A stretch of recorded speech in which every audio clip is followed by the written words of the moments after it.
So hello everyone, welcome back to another video of commerce विद्यार्थी। Day number 21 के अंदर हम आज बात करने वाले हैं सर रियलाइजेशन की जर्नल एंट्री के बारे में। कल की इस वीडियो को जब आपने देखा होगा तो वहां पर ध्यान से देखा होगा कि रियलाइजेशन प्रिपेयर करते समय आपको कुछ चीजों को बहुत बारीकी से समझाया गया। ठीक है, जैसे आपको मैंने बताया सर कि आप जब कभी भी रियलाइजेशन प्रिपेयर कर रहे हैं तो कम दिमाग क्या लगाना है, जितनी भी आपकी एसेट्स हैं और जितनी भी लायबिलिटी हैं जो बैलेंस शीट के अंदर है उनको राइट ऑफ करना है। ठीक है, और जो एडजस्टमेंट में दी हुई है उनको एसेट्स को सोल्ड कर देना है और लायबिलिटी का पेमेंट कर देना है। इतना छोटा सा काम कल मैंने आपको सिखाया था। तो चलिए आज हम इसकी जर्नल एंट्री को देखते हैं और इस पूरी वीडियो में जर्नल एंट्री समझेंगे। ठीक है, अब जर्नल एंट्री समझने के लिए कुछ चीजों को आपको ध्यान में रखना होगा। जैसे क्या होता है ट्रांसफर ऑफ द एसेट्स। ठीक है, अगर आप एसेट्स को ट्रांसफर करते हो तो याद रखो एसेट ट्रांसफर कहां से होगा। चलो इसको छोटा करते हैं थोड़ा। देखिए आपको पूरा केस एकदम इत्मीनान से समझना होगा। देखिए transfer of the assets, assets को आप ट्रांसफर कर रहे हैं। देखो भैया यहां पर मैंने कल आपको सिखाया कि रियलाइजेशन अकाउंट जब आप प्रिपेयर करेंगे तो वहां पर आपको ख्याल क्या रखना है, वहां सबसे ज्यादा ख्याल रखना है कि आप सबसे पहले क्या देखते हो, बैलेंस शीट। बैलेंस शीट में दो चीजें होती है सर, एक एसेट्स होती है और एक क्या होती है, लायबिलिटी। एसेट्स को ट्रांसफर करते हैं आप डेबिट में, तो लिखते हैं सर कहां पर, टू, जितने भी एसेट्स होंगे वो सब ट्रांसफर हो जाएंगे डेबिट साइड में। तो जैसे मान लो टू स्टॉक है, ठीक है, या टू एसेट्स कोई भी है। अगर अब बताओ यहां पर टू एसेट्स है, एसेट्स किस तरफ आ रहा है सर, डेबिट साइड में आ रहा है।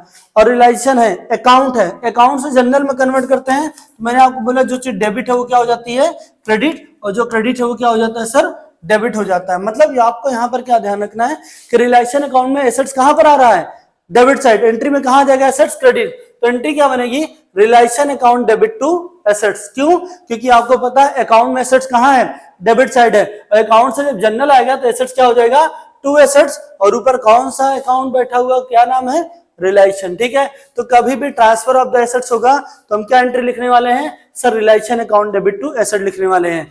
ठीक, अगला है transfer of liability. Liability transfer होता है तो लायबिलिटी कहां ट्रांसफर होगा सर, अकाउंट में तो क्रेडिट साइड ट्रांसफर होती है। तो जैसे यहां पर लिखेंगे बाई लायबिलिटी, लायबिलिटी कहां पर है, क्रेडिट में है, लायबिलिटी कहां है, क्रेडिट में है।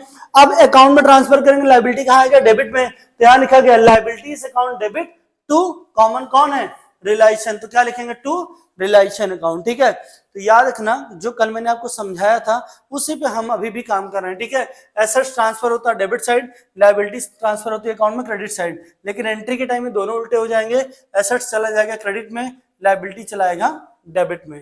ठीक, कोई दिक्कत। अब बात करते हैं दूसरी चीज, सेल ऑफ एसेट्स। देखो आप यहां पर क्या करते हैं, राइट ऑफ करने के लिए भेजते हैं, दोबारा आप सेल ऑफ एसेट्स की बात करते हैं। मतलब इधर आएगा by bank.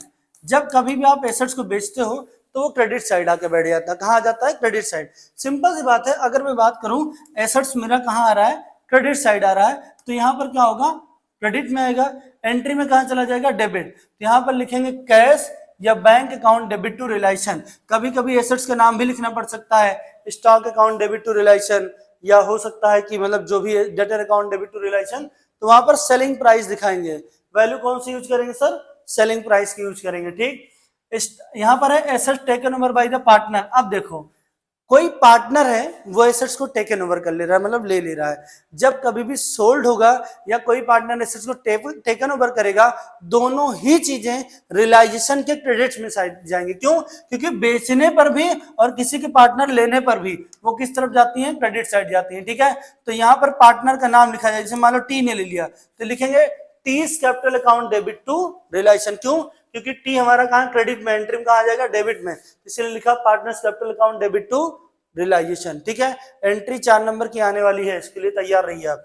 Cell of unrecorded assets, चाहे अनरिकॉर्डेड हो चाहे रिकॉर्डेड हो, कोई भी एसेट्स होगा कभी भी बिकेगा तो क्रेडिट साइड में ही आता है रियलाइजेशन के, और एंट्री में कहां आएगा, डेबिट। तो हम लोग लिखेंगे क्या, cash account debit to realisation, या जो एसेट्स आपका बिक रहा है उसका नाम अकाउंट डेबिट टू रियलाइजेशन आप लिख सकते हैं। ठीक है, आगे बात करते हैं पेमेंट ऑफ लायबिलिटी। देखो आपने एसेट सोल्ड किया तो यहां पर आया, पेमेंट करते हो तो आता टू कैश या टू बैंक।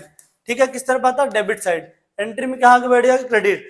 तो realisation account debit to cash हो जाएगा। हमेशा देखो अगर एंट्री से सोचोगे, देखो एंट्री करने के लिए आपको अकाउंट सोचना पड़ेगा। अकाउंट में जो आइटम डेबिट साइड आएगा वो एंट्री में क्रेडिट हो जाएगा और जो क्रेडिट साइड आएगा वो डेबिट हो जाएगा। इतना ही करना है। ऐसे कैश बुक आपने 11 में पढ़ी थी, ठीक है। तो यहाँ पर ये हो गया आपका, ठीक। तो यहाँ पर कोई दिक्कत, asset transfer to the assets, realisation account debit to, ठीक है, एसेट्स हो जाएगा। Transfer to the liability, liability account debit to realisation होगा। Sale of assets, cash account debit to realisation. Assets taken by the partner, partner capital account debit to realisation. Sales of unrecorded assets, cash account debit to realisation. Payment of liability, realisation account debit to bank. With reason आपको बता दिया गया है कि account में कहा जाएगा और एंट्री में क्या बनेगा, ठीक। तो चलिए अगले पेज को समझते हैं, ठीक है, और अगला पेज जानते हैं क्या होगा, ठीक। तो ये हो गया हमारा बेसिक। अब हम लोग थोड़ा और बात करते हैं, ठीक है। थोड़े एडवांस फॉर्म में आएंगे जब, तो कुछ चीजें बदलेंगी। जैसे देखिए पेमेंट ऑफ रिलाइजेशन एक्सपेंस। तो पेमेंट ऑफ रिलाइजेशन एक्सपेंस कहाँ आता है, जब आप रिलाइजेशन बनाते हैं तो लिखते हैं टू बैंक, क्या लिखते हैं, बैंक, ब्रैकेट में लिखते हैं एक्सपेंस। तो क्या होगा, टू बैंक लिखा जाएगा ना, एंट्री में टू बैंक होगा, मतलब सॉरी अकाउंट में किस तरफ है, डेबिट साइड, एंट्री में कहाँ आएगा, क्रेडिट, ठीक है। डेबिट से क्या हो जाएगा, क्रेडिट, तो realisation account debit to cash या बैंक लिखा जाएगा। पेमेंट ऑफ अनरिकॉर्डेड लायबिलिटी, देखो अनरिकॉर्डेड लायबिलिटी का पेमेंट करो या लायबिलिटी का पेमेंट करो, दोनों पेमेंट आप डेबिट साइड में लिखते हो टू बैंक करके। क्या लिखते हो सर, टू बैंक करके। तो यहाँ पर भी एंट्री क्या होगी, ठीक है, आपकी एंट्री क्या बनेगी, realisation account debit to bank. क्यों, क्योंकि टू बैंक है ना, क्रेडिट में, एंट्री में कहाँ आ जाएगा, डेबिट में आ जाएगा। हमेशा उल्टा ट्रांसफर होता है, डेबिट वाला कहाँ आता है, क्रेडिट में, क्रेडिट वाला कहाँ आता है, डेबिट में, ठीक है। Payment of realisation expense by any partner, देखो भाई साहब मेरी बात समझिए, आप एक्सपेंस पे कर रहे हो, कोई पार्टनर पे करे, फर्म पे करे, दोनों ही कंडीशन में क्या होगा, realisation account debit to capital जो लिखा जाएगा। अगर भाई सीधी बात है, अगर कोई और पे कर रहा है तो वहां पर उसका नाम आ जाएगा। अब यहाँ पर मान लो पार्टनर टी कर रहा है तो realisation account debit to partner टी हो जाएगा, क्योंकि ये पेमेंट लायबिलिटी का सब किस तरफ आएगा, डेबिट साइड में। तो एंट्री में कहा आ जाएगा, ये क्रेडिट आ जाएगा, ठीक। क्रेडिट बैलेंस ऑफ रिलाइजेशन, देखो रिलाइजेशन का प्रॉफिट आएगा तो टू प्रॉफिट ऑन रिलाइजेशन आप लिखते हैं, तो टू है ना, क्रेडिट साइड है, सॉरी डेबिट साइड है, एंट्री में कहाँ आएगा, क्रेडिट में आएगा, तो लिखेंगे realisation account debit to partner A, partner B, partner C. अगर लॉस आ जाता है तो लॉस आएगा तो किस तरफ लिखा जाता है, क्रेडिट साइड लिखा जाता है, तो वही एंट्री उल्टी हो जाएगी, partners capital account debit to realisation हो जाएगा। ये कुछ मैंडेटरी एंट्रीज हैं जो याद रखना है, 4 नंबर आपको पक्का दिला के जाएंगी, ठीक। तो ये एंट्री है, ठीक है। अगर आपको इसका पीडीएफ चाहिए तो आप कमेंट करेंगे, पीडीएफ तो मैं आपको इसका पीडीएफ भी प्रोवाइड कर दूंगा, ठीक है, बिना किसी दिक्कत के, ठीक। तो चलिए मिलते हैं अगले वीडियो में, तब तक के लिए धन्यवाद। Thank you for watching this video.